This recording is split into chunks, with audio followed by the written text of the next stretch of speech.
Senator Creighton, by the way, at 7 a.m. this morning, he said he wanted to be the last bill of the day. I said, no, you can't be the last bill of the day. Here we go. So, committee substitute for House Bill 2, suspend the regular order of business.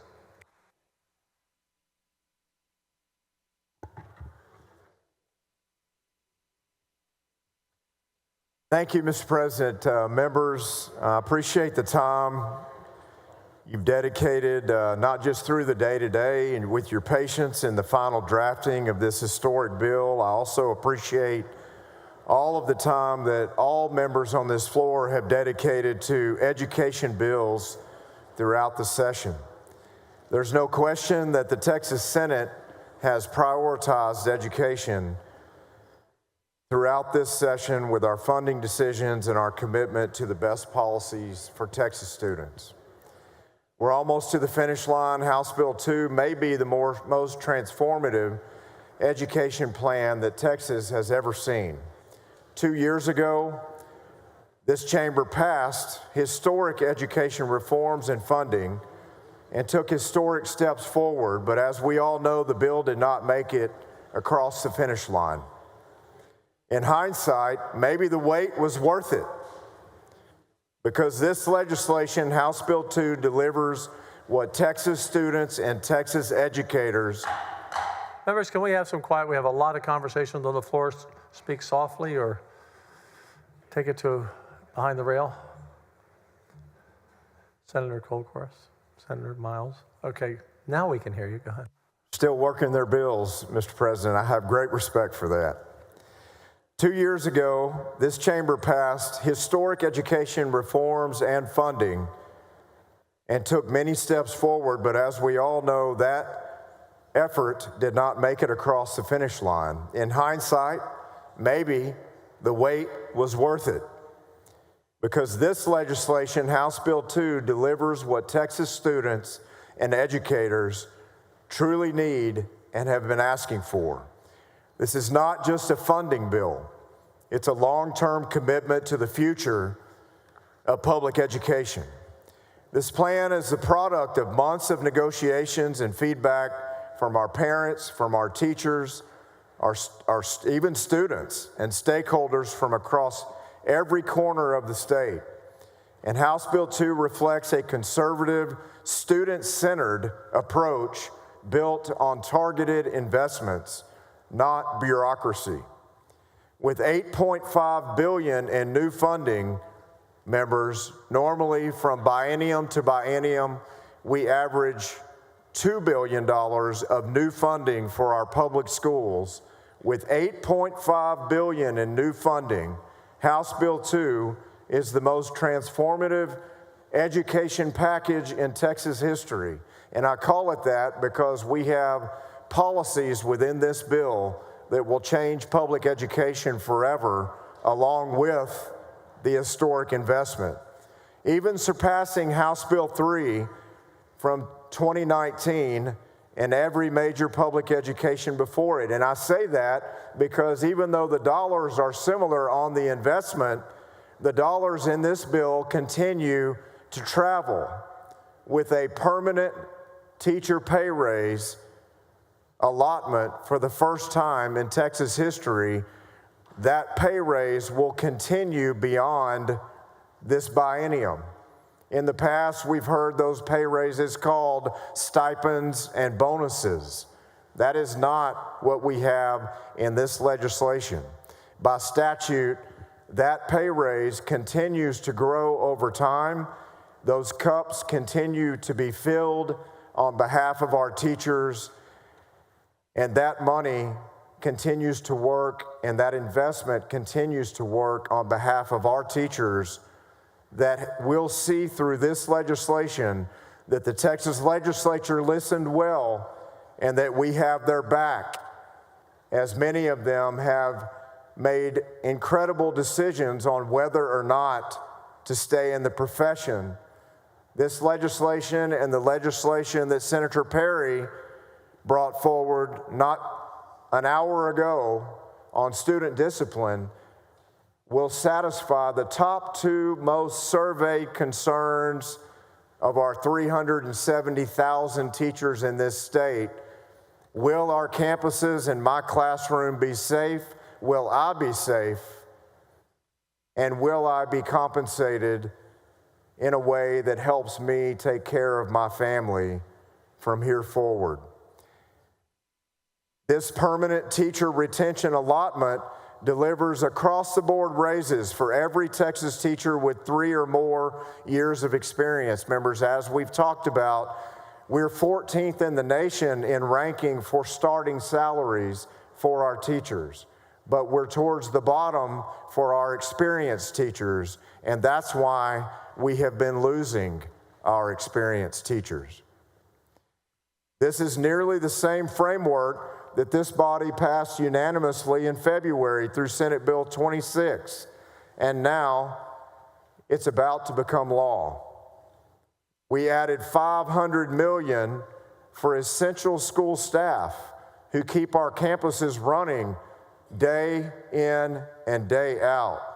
Our bus drivers, our counselors, our librarians, our support personnel who are the backbone of our schools, to make sure that everyone is included in this effort. And along with that, I want to be clear that these pay raise increases are not for upper level administrators. We appreciate them and their work, but this investment is for the classroom and for those employees throughout the school that keep that school running, that keep that school successful, that keep that education footprint working as a community on behalf of our students. This isn't just funding. HB 2 invests in the future of the profession, funding the teacher incentive allotment, offering free pre-K for teachers that have their own small children in those schools that they teach in. But currently, that's part of a deduction out of their paycheck when that program's already offered in those schools. We're correcting that. And we're standing strong for our teachers in ways beyond just compensation and beyond just safe and orderly classrooms. We're making sure that state-backed liability coverage is offered in an inexpensive manner. So what teachers find now is that they have insurance coverage, but it is involving during instructional time, but not if they are hurt or if they have to defend themselves in a situation like a coach in my district had to do, where he benched one of his own players for throwing a cheap shot. And when he arrived back at the high school driving the team bus, family members were waiting on him to punish him for benching their child. And he had to defend himself against many, and he was hospitalized for it. But he faces potential litigation against him for defending himself.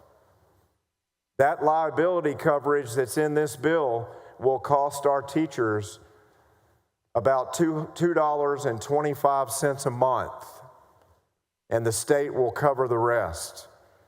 And members, that is something that we should have been doing prior as part of a teacher rights package, because at the end of the day, our teachers need to be safe. They need to be able to walk to their vehicles in the evening safe. They need to be able to drive a bus back from an away game for their team and be safe. We've dedicated nearly $200 million to strengthen teacher preparation and certification, knowing that 56% of the teachers hired in Texas last year were uncertified. This investment allows those that have changed professions, and we're thankful for them. They've had a passion, a heart, and a mind to enter the classroom, but maybe they don't have the extra funds to pay for the preparation and the certification and the testing that it takes. This legislation sets about certain pathways that they can choose and work with their school district with financial incentives to get them to that destination quickly. That helps them as they change professions to reach their goals, and that helps our kids in these classrooms that in foundational subjects, K1, 2, 3, those grades, and the foundational subjects within those grades, we will make sure on a timeline in this legislation that all teachers teaching those grades and those foundational subjects will be certified. For our students with learning differences, we've included an additional $800 million in special education funding and covering $1,000 per evaluation, a direct response to the growing demand from families and schools across Texas, as we've seen a growing trend, and we heard these presentations in Senate Finance, of the increase in the number of evaluations requested for students that may have special needs and challenges related to learning. Just the dyslexia population alone has grown at a tremendous pace, and we're answering the call with not just policy, but with funding to make sure that those students are adequately taken care of. House Bill 2 also dedicates $433 million for early literacy and math interventions and supports. Members, you all know that for these early years, if they don't perform at grade level and continue to ascend to the next grade, they're going to be behind. And if they're behind in these early grades, by the time they're in 7th and 8th, they start to lose relevancy to why even high school may matter. We are addressing specific strategies, members. This isn't just a blank check for our school districts. This is historic funding, and it's also data and outcomes driven. We're supporting small and mid-sized districts with over $300 million additional dollars in investment, and increasing the weights to make sure that our districts that have trouble with scale, but they take our bills and our policies every single session, that they have the additional supports they need and desperately have been asking for. Our commitment to safety for our schools, to keep our students, our classrooms, our campuses, our teachers safe, a $400 million new funding investment for school safety, and a $1.3 billion critical funds investment for insurance and health care and TRS and transportation costs will be found in a new allotment that we're establishing for the future. So members, there's been much discussion about the $55 in the basic allotment. And if you found yourself in conversations about the $55 in the basic allotment as an increase, that conversation for the stakeholders that you've had outreach from represents less than 10% of the new dollars flowing to public schools represented in this HB2 legislation. So again, I want to repeat that. Any concerns that you have had through outreach related to the basic allotment plus $55 has been a conversation and a concern about less than 10% of the dollars that will flow to our schools, where every school district in Texas is a big winner. Historic. We've advanced targeted allotments, not just a basic allotment boost, but Texans expect education dollars to support teachers and students and to support the additional support staff that I mentioned earlier. But students, at the end of the day, they're our focus. The data that drives the policies that we all deliberate and end up through listening and witness testimony in our hearings and expertise, that data is infused within this bill, from the damage of COVID and the damage of many different challenges that our schools have faced and our families have faced, our students have faced, we have met the challenge, not with a short-term and mid-term and long-term 10, 15-year plan, but with a 6 to 9 month plan that will be immediate impact for our schools. It's taken time and hard work to get here, but a plan that lifts every district, every campus, every educator, every student. It doesn't happen by accident. It takes a lot of collaboration, a lot of expertise, and resolve. I want to thank every senator on this floor, and I mean, we say that often, but I've talked to each and every one of you. You know why? Because you care so much for your schools. The Texas Senate cares deeply about public education. Every facet of it, every need, every student, every teacher, every employee, every administrator, and how it affects not just our campuses, but our communities, every one of you. And I have absolutely felt that from you and your staff and our Lieutenant Governor and his staff throughout this entire process.